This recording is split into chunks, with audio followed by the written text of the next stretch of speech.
Merci. Mes chers camarades, permettez-moi de vous apporter le salut fraternel du syndicat des métaux 31 et de la région. Je profite de cette tribune pour remercier notre secrétaire général de la Confédération générale du travail Force ouvrière, Jean-Claude Mailly, ainsi que le bureau confédéral pour le travail effectué, et je salue bien sûr l'ensemble des camarades ici présents. Mes chers camarades, au nom du syndicat des métaux 31, je voterai le rapport d'activité ainsi que le rapport de trésorerie. Le syndicat des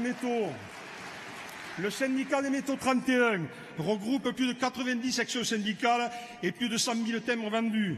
Et nous continuons le développement et la syndicalisation afin d'améliorer notre représentativité. Les résultats dans Midi-Pyrénées placent notre organisation syndicale à la première place avec 37,7% des voix, soit une augmentation de plus de 4% par rapport au dernier comptage. C'est une reconnaissance et un encouragement pour le syndicalisme réformiste, libre et indépendant. Nous croyons à la négociation, mais nous ne signons pas n'importe quoi, à la différence de certains syndicats réformateurs qui s'impliquent dans une cogestion et dans l'accompagnement. Nous sommes pour la liberté de manifester, liberté fondamentale quand il y a déni de démocratie et que l'autoritarisme nous y oblige. Et nous sommes aussi de tous les combats pour la défense des salariés sans nous laisser dépasser par nos dogmes. Mes chers camarades, le dernier comptage sur la représentativité nationale a fait nettement apparaître la perte de vitesse de la CGT par la CFDT. L'intérêt des salariés est d'être représentés dans leur activité, dans leur entreprise et leur branche d'activité par des acteurs capables de les défendre, de faire valoir leur point de vue et de négocier à leur nom des accords collectifs porteurs de progrès, tout en tenant compte de l'intérêt de l'entreprise elle-même, dont dépendent la pérennité des emplois et les conditions d'une prospérité partagée. C'est le credo d'un syndicalisme réformiste pour qui l'entreprise est un tout, dont le destin est inséparable de celui du collectif de femmes et d'hommes qui lui apportent leur contribution. Pour cette raison et sous ces conditions, la présence syndicale en entreprise est un bien commun à la fois pour les salariés et pour les entreprises qui les emploient. Le syndicalisme et la syndicalisation des salariés sont ainsi des enjeux majeurs. Ils le sont d'une part parce que des secteurs entiers sont des déserts syndicaux, ce qui place les salariés en situation de faiblesse. C'est au moment de la négociation que le poids de la syndicalisation se matérialise en avancée plus ou moins importante pour les salariés. FO a toujours été et doit rester une organisation réformiste. Ça veut dire être pragmatique pour améliorer progressivement la situation des salariés. Quand on pense dans une négociation avoir trouvé un équilibre qui améliore les choses, eh bien on est signataire, ou sinon on ne l'est pas. Mes chers camarades, dans un paysage syndical européen où prédomine la démarche réformiste, l'attachement à un syndicalisme de rupture radicale, de grève générale, de conflit et de négation de l'économie de marché, cela ne fait plus recette. Mes chers camarades, il faut maintenir la ligne et notre attachement à la négociation, au contrat collectif et au paritarisme. Mes chers camarades, nous sommes les véritables réformistes. Ce n'est pas un gros mot. Cette conception de la démocratie est une forme d'opposition aux principes de lutte et de compromission.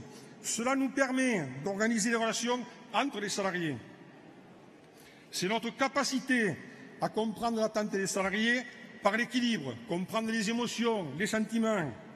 Mes chers camarades, c'est la notion que le réformisme oppose à la force, car l'usage de la force amène souvent au conflit et à la violence et à l'affrontement.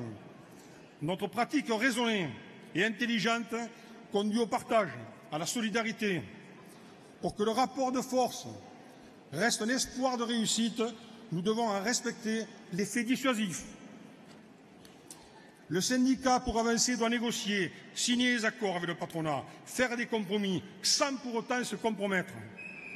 Mes chers camarades, croire qu'il suffit d'une grève, même généralisée, pour étendre et améliorer sa représentativité, c'est une chimère.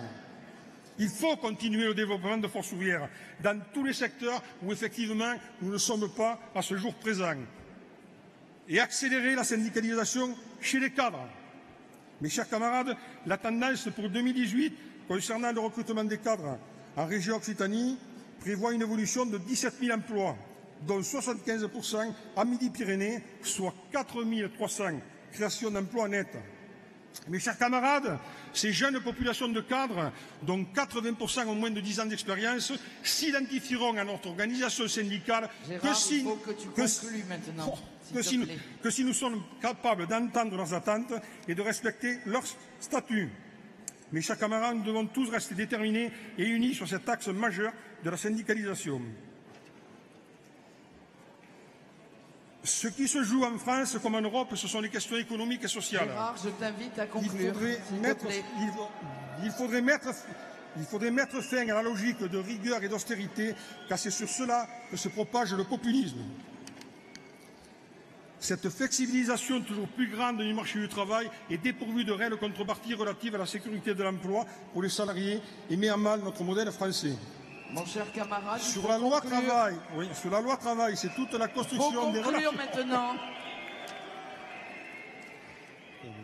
Je conclus. Non, tu conclus maintenant. Oui. Ce n'est pas possible de continuer comme ça. Allez, je conclus. Voyez-vous, nous ne sommes pas une amicale, nous sommes une grande famille qui regroupe toutes les catégories de personnel, compagnons, techniciens, administratifs, ingénieurs et cadres. Bon, je nous vais sommes demander un à ce qu'on véritable coupe le syndicat. micro si tu ne conclus pas. Tu as 2 secondes. Mes chers camarades, Robert Bottero, secrétaire général de la Confédération Force ouvrière de 48 à 63, disait, 2 secondes, le militant goûtera un jour la dignité de son propre rôle quand il saura que le secret de sa réussite est de croire en ce qu'il fait beaucoup plus qu'en ce qu'il est. Vive la Fédération des métaux, vive la Confédération générale du travail Force ouvrière, vive le syndicalisme indépendant. Merci.